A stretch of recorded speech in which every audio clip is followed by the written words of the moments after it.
ये एक काल्पनिक कहानी है और दिल को गहराइयों तक छू जाने वाली। एक बार स्वर्ग में विचरण करते हुए कृष्ण और राधा एक दूसरे के सामने आ गए। विचलित से कृष्ण, प्रसन्नचित से राधा। कृष्ण सकपकाए, राधा मुस्कुराई।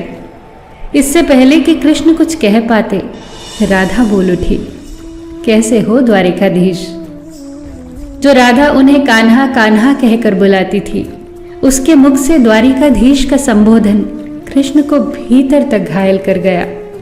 फिर भी किसी तरह अपने आप को संभाल लिया उन्होंने और बोले राधा से, मैं तुम्हारे लिए आज भी वही कान्हा हूँ। तुम तो मुझे द्वारिकाधीश मत कहो। आओ बैठते हैं। कुछ मैं अपनी कहता हूँ, कुछ तुम अपनी सुनाओ। सच कहूँ राधा, जब जब भी तुम्हारी याद आती थी, इन आंखों से आंसुओं की बूंदें निकल आती थी।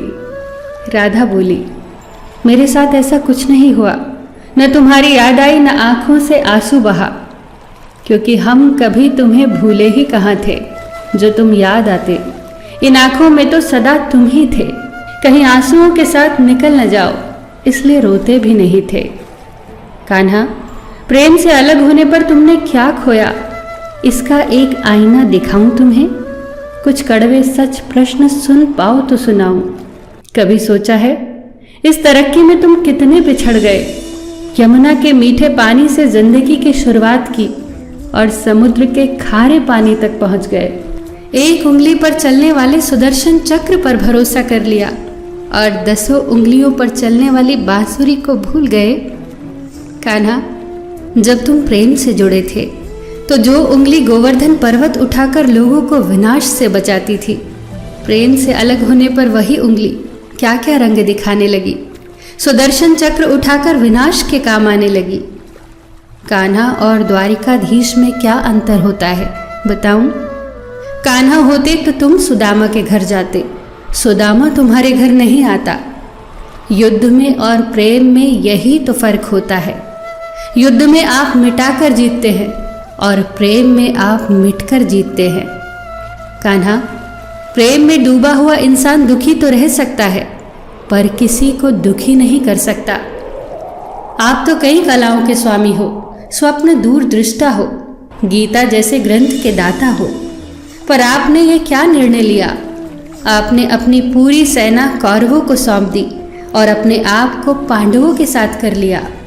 सेना तो आपकी प्रजा थी, राजा तो पालक होता है, उसका रक्षक होता है। आप जैसे महाज्ञानी उस रथ को चला रहे थे जिस पर बैठा अर्जुन आपकी प्रजा को ही मार रहा था। अपनी प्रजा को मरते देख आप में करुणा नहीं जगी, क्योंकि आप प्रेम से शून्य हो चुके थे। आज भी धरती पर जाकर देखो, आपकी द्वारिकाधीश वाली छवि को ढूंढते रह जाओगे। हर जगह, हर मंदिर में मेरे ही साथ खड़े नजर आओगे। मैं जानती हूँ कान्हा, लोग गीता के ज्ञान की बात करते हैं, उसके महत्व की बात करते हैं, पर धरती के लोग युद्ध वाले द्वारिकाधीश पर नहीं, प्रेम वाले कान्हा पर भरोसा करते हैं। गीता में मेरा दूर दूर तक नाम नहीं है, पर आज भी लोग उसके समापन पर राधे राधे कहते हैं। ये कहानी काल्पनिक जरूर है, पर इसके भीतर छिपी सीख बहुत महत्वपूर्ण है। श्री कृष्ण के पास कभी किसी प्रश्न का उत्तर ना हो, ऐसा तो हो ही नहीं सकता, परंतु राधा द्वारा लगाए गए प्रश्न चिन्हों पर कान्हा मौन रहे। यही तो है प्रेम में समर्पण का भाव। पराक्रम में हमें हर किसी को हराना होता है, तब भी हम जीत कर भी हार जाते हैं, परंतु प्रेम में एक ही कईयों का दिल जीत लेता है। सही कहा है कि छोटी सी उंगली पर पूरा गोवर्धन पर्वत उठाने वाले भगवान श्री कृष्ण छोटी सी बांसुरी को दोनों हाथों से पकड़ते थे। फिर मिलेंगे दोस्तों अगली कहानी के साथ। तब तक के लिए अपना ख्याल रखना और हमेशा मुस्कुराते रहना।